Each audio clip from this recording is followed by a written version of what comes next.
Okay, so I'm going to talk probably more about curriculum and the way we've been thinking about curriculum in the creative industries. And when I say creative industries, I'm talking about a faculty that also offers a Bachelor of Communication, Fine Arts and Design, not just a Bachelor of Creative Industries. So some of you might remember John Hartley's famous restructuring the faculty banana paper. The metaphor was misplaced in a foreign country, but I'm going to read a tiny fragment of that which frames much of what I'm going to talk about now.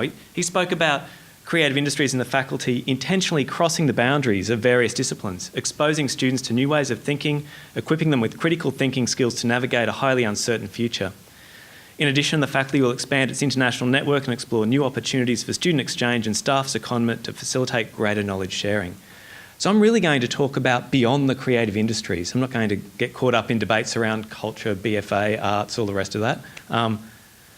Before I do that, I want to start by talking about what motivates me and why this is important.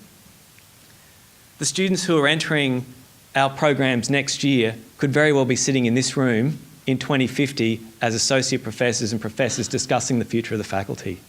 Education is a long game. What we do now in our undergraduate programs will shape people's lives for the second half of this century. It will ensure that they have a future. So when we talk about employability, we can argue about next year whether we need more crew in film or whether visual arts or acting students work in cafes. But what I really care about is that they have a future and that we can talk to them about that future. This is just a quick indication of, we're actually Gen Z are this generation that are just entering the university now. They were born post-2000, probably post-2001. They didn't experience 9/11. Most of them have grown up with smart devices. So the curriculum we'll be delivering and designing in the next iteration of our programs, these students will have, from birth, had touchscreens. So it is really important to keep in mind this longer part of our role. Typically, when we talk about curriculum, we use a lot of the data from research here, this is from some of Stuart's work in the DMRC, that segments activity in the creative industries.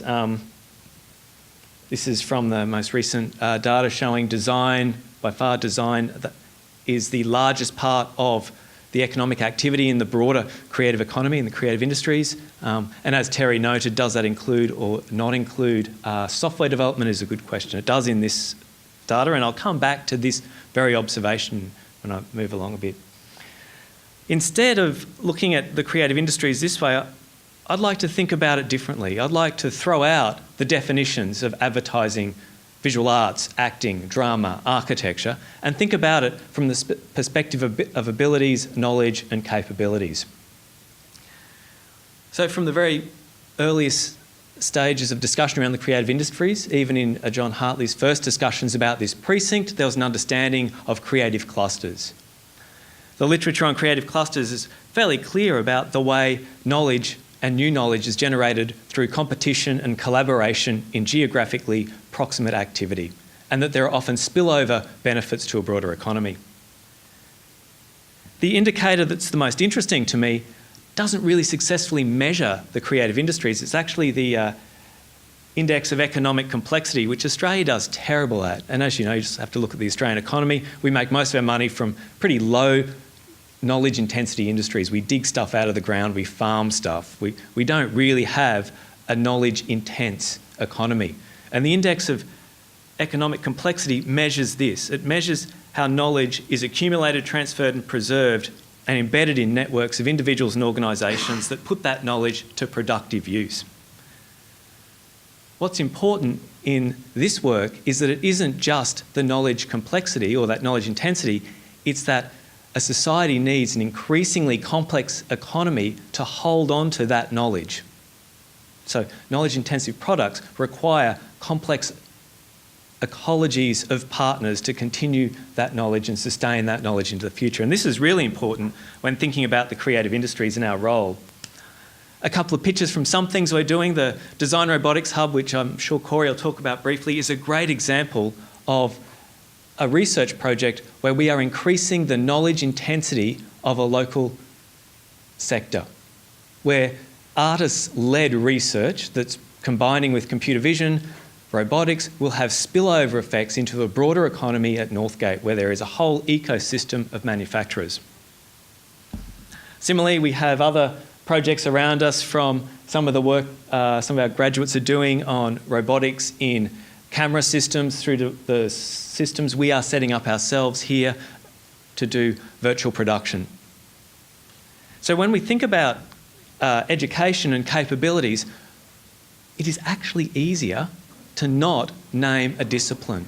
To say we are creative industries and we will be creative because we do fine arts, to me, is sort of the lazy way out. We don't have to name what it is to be creative. We don't have to define what our students have to know and do when they graduate. So these graphics are from a study conducted by Nesta into the future skills of an economy. They compared the US to the UK. They analysed job ads and careers using skills, knowledge and abilities they sourced from ONET, and then through that they identified a set of capabilities that were in higher demand. Out of this work, they could also identify emergent trends in employment where they could say this combination of capabilities would be in demand or is in demand, although we can't name that job. So this is from the UK part of the report, and they identified 2 new occupations. They didn't give them a name, they just said these are the attributes of those occupations. The first, combination of fine arts, originality, design, fluency of ideas and visualisation. They didn't name that, but from their research they can say there are emerging opportunities for people who have this combination of capabilities without having to name that. In Australia, a very similar body of research has been conducted by the Foundation for Young Australians, where they studied job ads and identified 7 clusters of jobs. Now, these aren't defined by whether they were engineering and IT or science or built environment or the creative arts. These were jobs that had similar sets of capabilities, where those capabilities allowed someone to move between roles that were similar. Now, I'll give you a good example. Are there any architects in the room? There is one architect. Okay, you'll hate me for this one. Oops, let's go back. I didn't do this. This was their analysis of the difference between an architect and, what did they say? A civil engineer, when they analysed the types of capabilities required to do those 2 roles. And they found the difference was that architects had a stronger knowledge of interior design. So they found when they analysed the 2 roles, there is really a much similarity between problem solving and understanding of mathematics, computer-aided design, technical drawing, project planning. I don't know about Microsoft Office, that's an Australian job ad thing. Communication skills, contract management, concept development were very similar capabilities between those 2 fields. It was interior design that marked the difference. So for them, they started from these capabilities and worked back to the careers and identified that these groups of careers are similar in the nature, the capabilities that are required to be successful in them. And when someone says our graduates have 13 or 15 jobs, they're moving through jobs that have similar profiles. They're not jumping between disparate segments of the economy where there's no basis for them to use some sort of background that they've had in study or development through employment.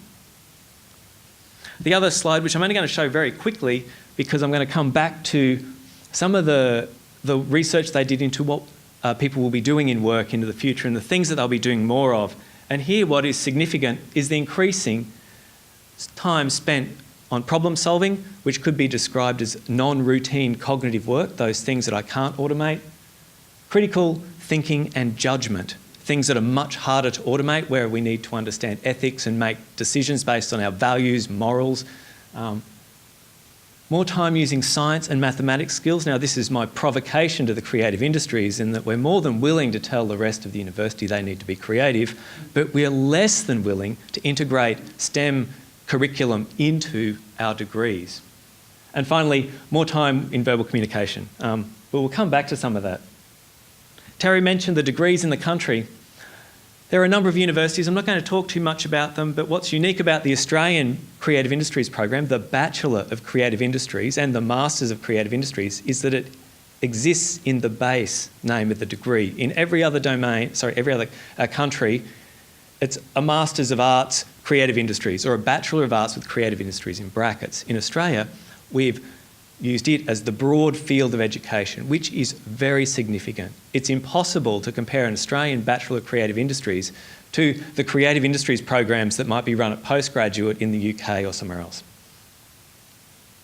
A feature of our programs, which comes from the original work of Ruth Bridgestock, is that the Bachelor of Creative Industries at QT, as opposed to our other degrees, is structured to allow students to combine multiple study areas.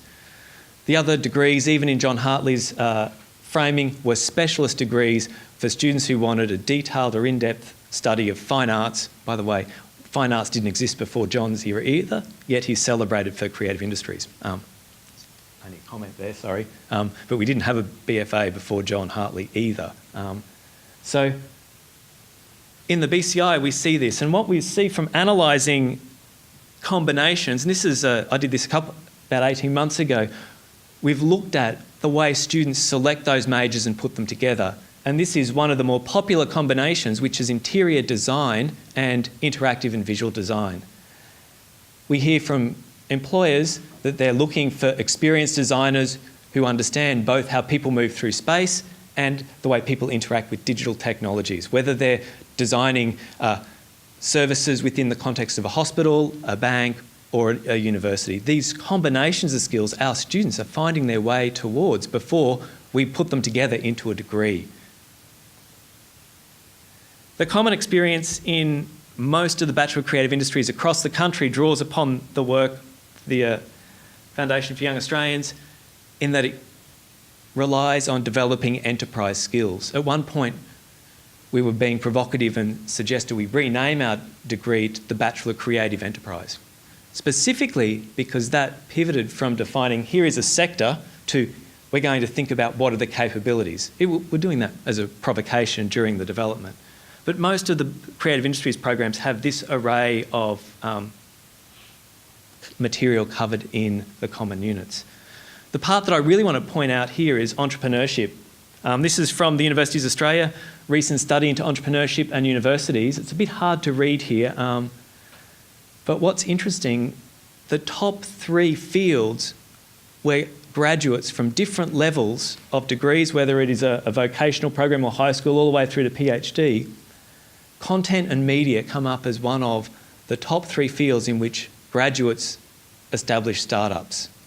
The other one that really jumps out here, which I'll come back to as well, is graduates from double degrees start companies focused on Internet of Things. So this is where I'll come back to the original definition of creative industries, and there's something in this which I think is valuable in what I'm saying here, and that is it failed at this point to precisely name a discipline or a field. So one of, I think, the successes of the original definition is its flexibility to evolve over time and to be freed from us going, well, a dancer or an architect or a performer or an industrial designer is what the creative industries is. Some programs, Terry mentioned the Bachelor of Creative Intelligence and Innovation at UTS, have taken those capabilities and distilled them into a curriculum free from the disciplines and fields that we understand as being part of the creative industries. So they've taken those capabilities, created a curriculum that they bolt on to any of 20 or 30 odd other degrees, from biotechnology to nursing to communication. In the QT context, we offer double degrees. At the point of writing the yellow paper, QT introduced one of its first double degrees. It was called IF90. Most of its graduates describe it by its code. It was a Bachelor of Fine Arts and a Bachelor of IT. Those graduates went on to transform the games industry in Australia, and many of them are running the leading casual and mobile games companies. Fruit Ninja came out of one of those graduates, Luke Muscat. Now, right at the end here, I'll show you these. This graph here is the current first preference demand in the QTAC round. This year we've introduced 20 new double degrees that we haven't offered before. It's a bit hard to read, so I'll point it out. The Bachelor of Creative Industries has the most first preferences of any of our programs. Well over half of those students want to do a double degree. The majority of those students are wanting to do a double degree with business. So when we talk about the Bachelor of Creative Industries, over half of those students are studying business with CI. They are already in this space, and this has been the case with the BCI for quite a while. The new double degrees with the Bachelor of Design have been exceptionally successful in terms of first preferences. Architecture is our second most popular program. This has increased nearly 30 or 40% from last year off the back of first preferences with engineering. Similarly, interior architecture, not quite as significant, mostly with business. Film and business is our fastest growing double degree. Nearly 60% of first preferences for industrial design are students wanting to do engineering and industrial design, which is the combination if you want to start a company focused on the Internet of Things style products. So if you've seen the industrial design graduates work, that double degree squarely hits that market. They're the type of graduates we'll be producing. They'll take design concepts to actual tangible products. That program won't produce graduates for 5 years. Those graduates will go on to work through the next 20 or 30 shaping the industry locally and nationally. We have a quick look at how those double degrees come as a whole. I would argue that we've hit sort of peak business. We're not going to find more students who want to do double degrees with business. It'll grow with the general number of students growing, coming to university. The opportunities are where there are not that many students choosing doubles, and where we know from right back at the early figures around the growth in design, which is driven by software and the digital technologies and the design skills required for those types of products, that's where the market opportunity is. That's where I think we have the biggest challenge in terms of the way we structure our programs, which really is when John wrote the first paper, he said he was speaking to the schools and staff about what it means to be a creative faculty in a university of technology. We haven't really successfully answered that yet. We've produced a lot of graduates who successfully use technology of the day, but have we produced graduates that are fluent and capable to transform industries using technology as, I would say, a medium for expression or in a creative way? So I'm going to stop right there and say thank you.